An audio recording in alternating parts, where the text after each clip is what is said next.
Zdravíme vás za poslední argument. Dnes si povíme, jak se starat o meč. Ukážeme si kontrolu zbraně, standardní čištění, řekneme si, co o nás meč vypovídá a nakonec, jak si při čištění zacvičit.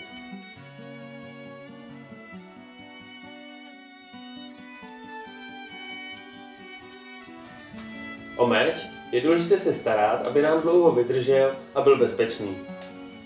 Můj názor je, že člověk, který se nestará o svůj meč, si svého meče neváží. Meč můžeme čistit i strojově, ovšem k tomu zapotřebí dílna, ke které každý nemáme přístup. Tudíž je lepší oslovit výrobce, stejně jako v případě, že by se nám uvolnila hlavice, či by se nám vykládala záštita, anebo by se nám nějak nezdála čepel. První, na co se zaměříme, je kontrola meče a provádíme ji vždy před čištěním a před tréninkem. Zkontrolujeme si, jestli nemáme uvolněnou hlavici, jestli se nám nevykládá záštita a jestli nemáme nějaký ostrý špony, který můžeme případně srazit pilníkem, bruskou, anebo postačí ve finále i kámen. Jako ukázku meče, který je opotřebovaný, patří na zeď. Tady je tenhle ten starší kousek. Je na něm vidět opotřebení až mnoho špon a ty můžou dovést při zásahu do stejného místa. Mohou ten meč zlomit. V moment, kdy se meč zlomí, tak třeba v tomhle případě, tenčí odletí, může někoho zranit. Proto potřebujeme pečovat o svůj meč, kontrolovat ho.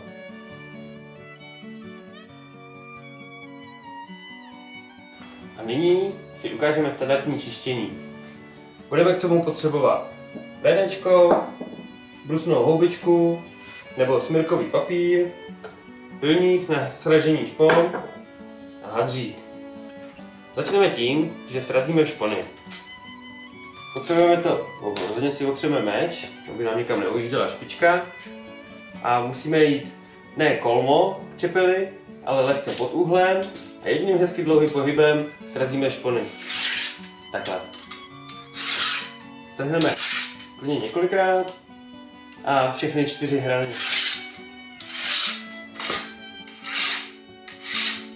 Tak.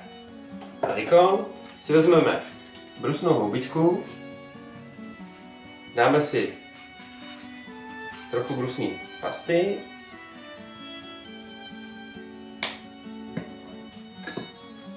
a začneme hezky hlavicí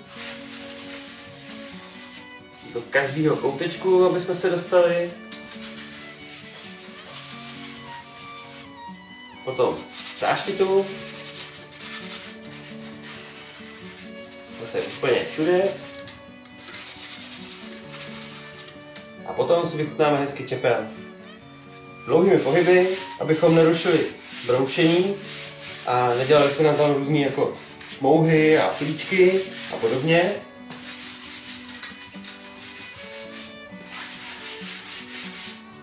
Potom si vezmeme hadřík, prskneme na něj VDčko, abychom meč hezky vyleštili, všechny kovové části natřeli olejem, díky němu se vytvoří film a nebude nám tak rychle reznout a zůstane konzervovaný.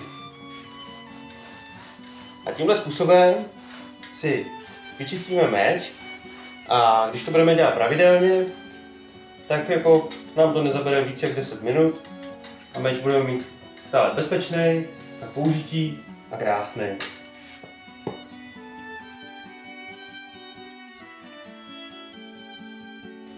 Já navážu na Kubu. Čištění může být zajímavé cvičení. Důležitý je udělat si čas. Někam se posadit. Rovná páteř, krční páteř se snažit taky rovně. Ramena dolů, lopatky k sobě. Důležitý je nádech nosem přes plíce do bránice a z bránice přes plíce výdech ústy. Vemu si houbičku, trošku ji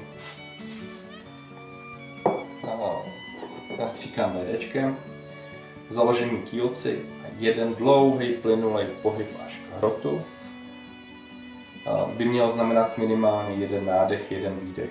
Ideální je, když na jeden nádech udělám aspoň 2 nebo 3 pohyby, pomalý, plynulý, nikam nespěchám. A na výdech to samé. Můžu takhle vyčistit celý meč od jílce přes hlavici, jednu i druhou stranu čepele. Důležité je nikam nespěchat, soustředit se jenom na ten nádech a výdech. Nic jiného není důležitý a mít k tomu dostatek času. Takhle by to bylo všechno.